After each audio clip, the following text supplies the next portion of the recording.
आखिर क्यों लुप्त हो जाएंगे बद्रीनाथ और केदारनाथ, जाने भविष्यवाणी। भविष्य में गंगा नदी पुनः स्वर्ग चली जाएगी, फिर गंगा किनारे बसे तीर्थस्थलों का कोई महत्व नहीं रहेगा, वे नाम मात्र के तीर्थ स्थल होंगे। केदारनाथ को जहां भगवान शंकर का आराम करने का स्थान माना गया है, वहीं बद्रीनाथ को सृष्टि का 8वां वैकुंठ कहा गया है, जहां भगवान विष्णु 6 माह निद्रा में रहते हैं और 6 माह जागते हैं।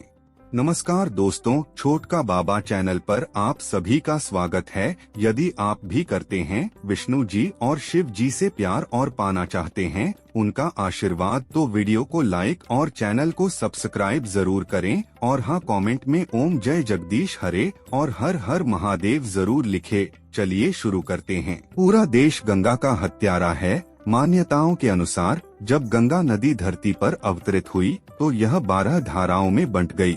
इस स्थान पर मौजूद धारा अलकनंदा के नाम से विख्यात हुई और यह स्थान बद्रीनाथ भगवान विष्णु का वास बना। अलकनंदा की सहचरणी नदी मंदाकिनी नदी के किनारे केदार घाटी है, जहां 12 ज्योतिर्लिंगों में से एक सबसे महत्वपूर्ण केदारेश्वर है। यह संपूर्ण इलाका रुद्रप्रयाग जिले का हिस्सा है। रुद्रप्रयाग में भगवान रुद्र का अवतार हुआ था, लेकिन 12 धाराओं में से अब अलकनंदा और उसकी सहयोगी मंदाकिनी का ही अस्तित्व बचा हुआ है। तीसरी आगे चलकर वह नदी जिसे गंगा कहा जाता है। लगातार हो रहे खनन, जंगल कटाई और नदी किनारे बढ़ रही जनसंख्या और धार्मिक क्रियाकांड के चलते जहां नदी का जलस्तर घटा है, वहीं ये नदियां प्रदूषित भी हो गई है। केदार घाटी में 2 पहाड़ हैं, नर और नारायण पर्वत। विष्णु के 24 अवतारों में से एक नर और नारायण ऋषि की यह तपोभूमि है। उनके तप से प्रसन्न होकर केदारनाथ में शिव प्रकट हुए थे। पुराणों अनुसार गंगा स्वर्ग की नदी है और इस नदी को किसी भी प्रकार से प्रदूषित करने और इसके स्वाभाविक रूप से छेड़खानी करने का परिणाम होगा संपूर्ण जम्बूखंड का विनाश और गंगा का पुनः स्वर्ग में चले जाना। वर्तमान में गंगा पूर्णतः प्रदूषित हो गई है और इसके जल की गुणवत्ता में भी परिवर्तन होने लगा है। हिंदुओं के अधिकतर तीर्थस्थल गंगा, यमुना, कृष्णा, गोदावरी, सिंधु, ब्रह्मपुत्र, कावेरी, नर्मदा आदि नदियों के किनारे स्थित हैं। भारत के लोगों ने जहां गंगा नदी को पूरी तरह से तबाह कर दिया है, वहीं सभी हिंदू तीर्थस्थलों पर व्यापारिक विकास और गंदगी के चलते बर्बाद कर दिया है। इस सब के चलते अब गंगा ने पुनः स्वर्ग में जाने की तैयारी कर ली है। पुराणों अनुसार भूकंप, जल प्रलय और सूखे के बाद गंगा लुप्त हो जाएगी और इसी गंगा की कथा के साथ जुड़ी है बद्रीनाथ और केदारनाथ तीर्थस्थल की रोचक कहानी।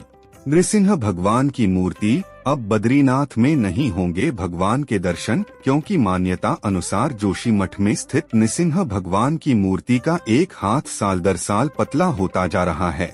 भविष्यवाणी माना जाता है कि जिस दिन नर और नारायण पर्वत आपस में मिल जाएंगे, बद्रीनाथ का मार्ग पूरी तरह बंद हो जाएगा। भक्त बद्रीनाथ के दर्शन नहीं कर पाएंगे।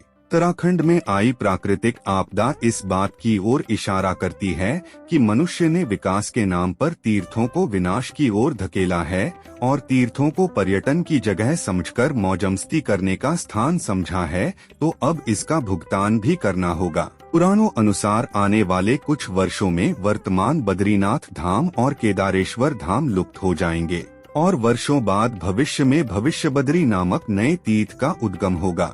क्यों लुप्त हो जाएंगे दोनों तीर्थस्थल और गंगा नदी?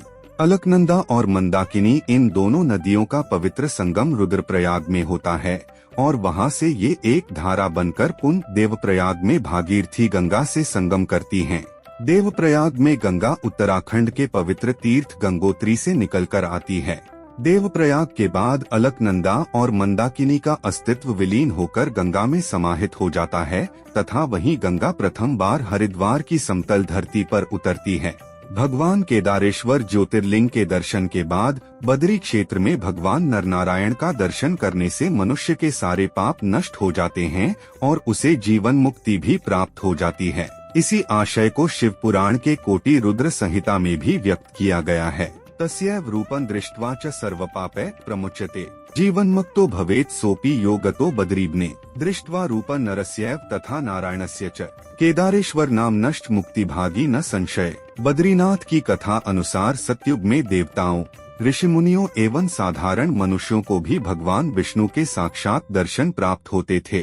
इसके बाद आया त्रेतायुग। इस युग में भगवान सिर्फ देवताओं और ऋषियों को ही दर्शन देते थे, लेकिन द्वापर में भगवान विलीन ही हो गए। उनके स्थान पर एक विग्रह प्रकट हुआ। ऋषिमुनियों और मनुष्यों को साधारण विग्रह से संतुष्ट होना पड़ा। शास्त्रों अनुसार सतयुग से लेकर द्वापर तक पाप का स्तर बढ़ता गया और भगवान के दर्शन दुर्लभ हो गए। द्वापर के बाद आया कलयुग, जो वर्तमान का युग है। पुराणों में बद्री केदारनाथ के रूठने का जिक्र मिलता है। पुराणों अनुसार कलयुग के 5000 वर्ष बीत जाने के बाद पृथ्वी पर पाप का साम्राज्य होगा। कलयुग अपने चरम पर होगा, तब लोगों की आस्था लोभ, लालच और काम पर आधारित होगी। सच्चे भक्तों की कमी हो जाएगी। ढोंगी और पाखंडी भक्तों और साधुओं का बोलबाला होगा। ढोंगी संतजन धर्म की गलत व्याख्या कर समाज को दिशाहीन कर देंगे। तब इसका परिणाम यह होगा कि धरती पर मनुष्यों के पाप को धोने वाली गंगा स्वर्ग लौट जाएगी। तो दोस्तों, आज के लिए बस इतना ही। उम्मीद करता हूँ हमारे द्वारा दी गई जानकारी आपको पसंद आई होगी। मित्रों, अगर ये वीडियो पसंद आई हो तो वीडियो को लाइक शेयर जरूर करें और कमेंट करना ना भूलें। दोस्तों, अगर आपने हमारा चैनल सब्सक्राइब नहीं किया है तो सब्सक्राइब जरूर करें। और हाँ, लास्ट तक देखने के लिए धन्यवाद।